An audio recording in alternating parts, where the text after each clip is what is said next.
Dans la cuisine, Joséphine et Victoire entendent Pauline remuer dans sa chambre. Je me demande ce que maman prépare. Elle semble agitée. Peut-être qu'elle planifie quelque chose de spécial. Peut-être. En attendant, concentrons-nous sur le petit déjeuner. C'est un bon moyen de commencer la journée. Je dois être subtil. Aucun soupçon ne doit peser sur moi. Je leur dirai que j'ai des affaires urgentes à régler au village. Une fois que j'aurai consulté mon maître, je saurai comment me débarrasser de cette menace. Cette maison m'appartient, et je ne laisserai personne, pas même une fille comme Victoire, me la prendre. Elle prend une profonde inspiration, fixant son regard dans le miroir. Tout se déroulera comme prévu. Je suis la maîtresse de ce destin. Tôt le lendemain matin, Pauline se prépare discrètement pour son voyage au village. La maison est encore endormie. Elle se levant silencieusement, habillée pour le voyage, elle prend son sac. C'est le moment. Je dois partir avant que quiconque ne se réveille. Elle sort de sa chambre et descend l'escalier, essayant de ne pas faire de bruit. Dans le salon, Victoire, qui s'est réveillée pour prier, entend des pas. Bonjour, Madame Pauline, vous allez quelque part? Oh, Victoire. Oui, je dois aller au village pour régler quelques affaires urgentes. Je serai de retour dans quelques jours. Avez-vous besoin d'aide avec vos affaires? Non, merci, ma chère. C'est gentil de ta part, mais je n'ai pas besoin de grand-chose. D'accord, je prierai pour votre voyage. Merci, Victoire. Tes prières ne m'empêcheront pas de découvrir tes secrets. Que Dieu veille sur ton voyage. Amen. Pauline sort de la maison et s'engage sur le chemin menant au village. Victoire la regarde partir, sentant une légère inquiétude. Plus tard dans la matinée, Joséphine et Marc se réveillent et rejoignent Victoire dans le salon. Où est maman? Je ne la vois pas. Elle est partie tôt ce matin. Elle a dit qu'elle devait aller au village pour des affaires urgentes.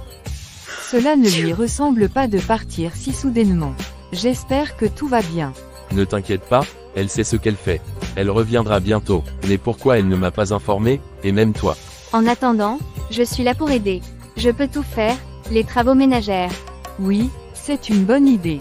Allons commencer la journée. Ils passent la matinée à travailler ensemble dans la maison, créant une atmosphère de chaleur et de camaraderie. Pendant ce temps, Pauline progresse sur le chemin sinueux menant au village. Le paysage devient plus rural, les arbres se densifient autour d'elle. Le maître saura quoi faire. Il a toujours les réponses.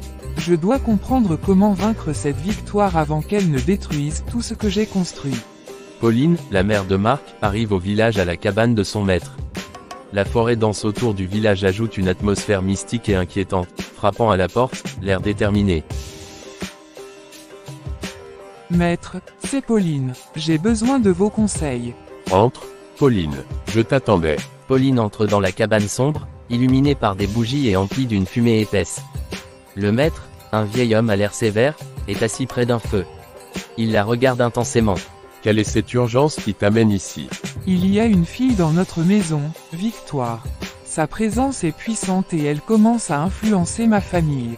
J'ai besoin de savoir comment l'affaiblir et la détruire. Fermant les yeux et marmonnant des incantations.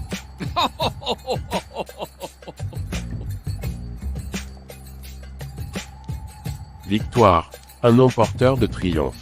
Elle est protégée par une grande puissance. Dis-moi, que sais-tu de sa foi? Elle est profondément croyante. Elle prie constamment et semble entourée d'une lumière que je ne peux percer. La foi véritable en Dieu peut conférer une force immense, difficile à briser. Cette fille est sous la protection divine. Pour la détruire, il faut un sacrifice considérable. Quel genre de sacrifice? Un sacrifice humain, Pauline. Une vie innocente doit être offerte pour briser la protection divine qui entoure Victoire.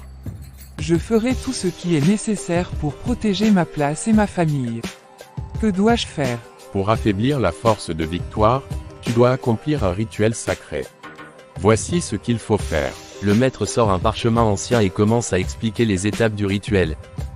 Tu dois préparer un autel secret dans un endroit isolé. Sur cet autel, tu placeras des objets symboliques de la foi de Victoire, une Bible, une croix, et une bougie blanche. Et ensuite? Une fois l'autel préparé, tu devras capturer une colombe blanche, symbole de pureté et d'innocence, et la sacrifier sur l'autel à minuit. Le sang de la colombe sera versé sur les objets sacrés pour souiller leur énergie. Et après cela, Le rituel ne s'arrête pas là. Tu devras également réciter des incantations spécifiques, celles-ci appellent les forces sombres pour briser la protection divine de Victoire. Ces incantations sont dangereuses et doivent être prononcées avec précision. je comprends. Que dois-je dire exactement? Tout est écrit ici. Étudie-le attentivement. Le moindre mot mal prononcé pourrait se retourner contre toi. Je le ferai. Quelle est la dernière étape? Après avoir accompli le rituel, tu devras enterrer les objets sacrés souillés et les restes de la colombe loin de ta maison, dans un lieu maudit ou oublié. Ce sera le signe que tu as coupé le lien entre Victoire et sa protection divine. Et si tout se passe comme prévu, elle perdra sa force. Oui, mais sois prudente, Pauline. Les forces que tu invoques ne sont pas à prendre à la légère. Je comprends. Je ferai ce qui est nécessaire. Bonne chance, Pauline. N'oublie pas, ce que tu fais ne peut être révélé à personne, pas même à ceux en qui tu as le plus confiance. Merci grand maître.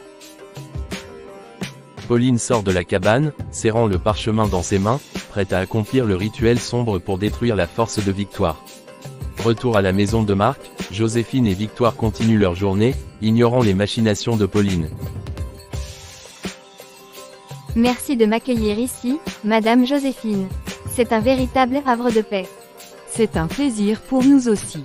Tu apportes une lumière à cette maison. Je suis reconnaissante pour tout ce que vous faites. Elle sourit, insouciante des dangers imminents que Pauline prépare.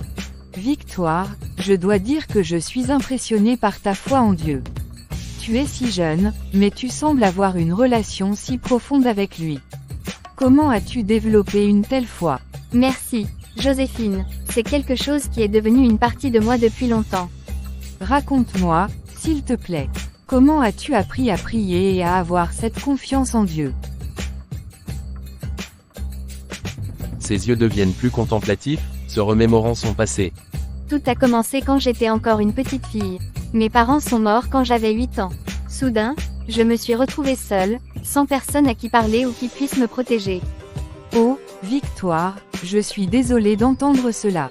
Ça a dû être si difficile pour toi. Oui, ce fut une période très sombre. Mais c'est dans ces moments-là que j'ai découvert la force de la foi. J'avais entendu parler de Dieu et de ses promesses d'amour et de protection, alors j'ai commencé à prier. Je lui parlais comme à un ami. Et ça t'a aidé? Oui, énormément. À chaque fois que je priais, je sentais une paix incroyable. Comme si quelqu'un écoutait vraiment et veillait sur moi. Cela m'a donné du courage et de l'espoir, même quand j'étais seule dans la rue.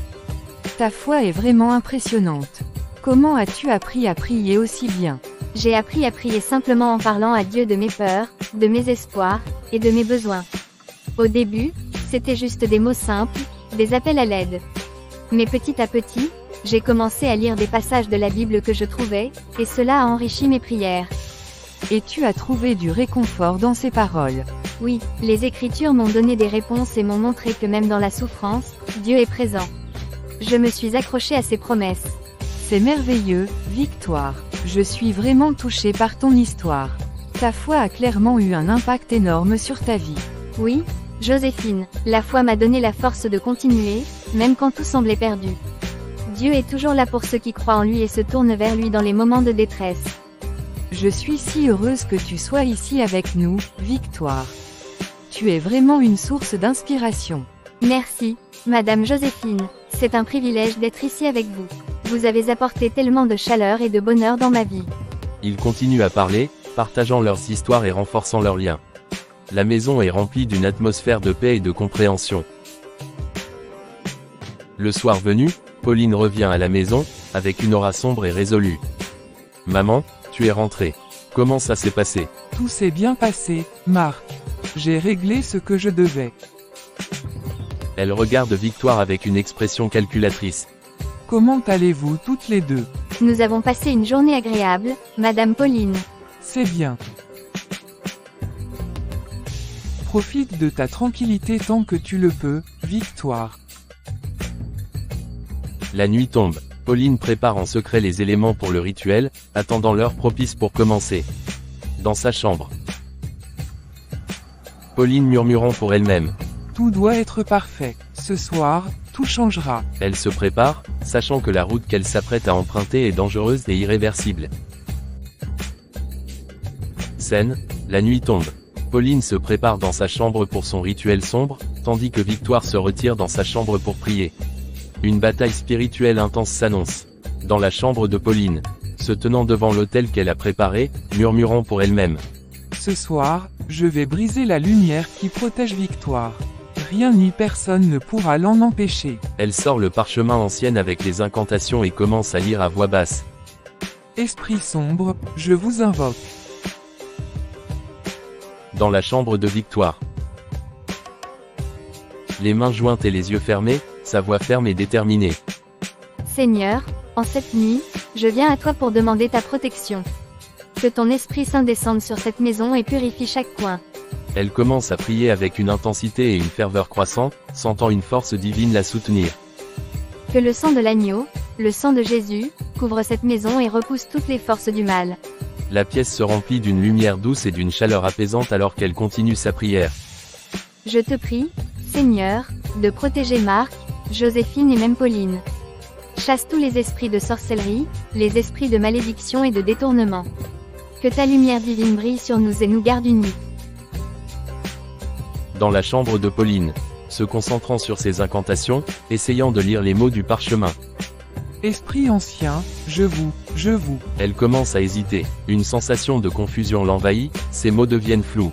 Pourquoi ne puis-je pas me concentrer? Elle essaie de continuer, mais elle oublie les paroles exactes que le maître lui a données. Une force invisible semble brouiller son esprit. Même si ton Dieu descend aujourd'hui, il ne pourra pas te sauver de ma puissance. Mais ses propres paroles semblent perdre de leur conviction. La puissance de la prière de Victoire perturbe les incantations de Pauline. Elle lâche le parchemin, visiblement ébranlée. Dans la chambre de Victoire. Seigneur, je place cette nuit entre tes mains. Envoie le feu de ton Esprit Saint pour brûler toutes les influences sombres. Protège cette maison de tout mal. Elle continue à prier, chaque mot renforçant la barrière spirituelle autour de la maison. Que le sang de Jésus purifie cette maison et nous garde tous en sécurité sous ta protection divine.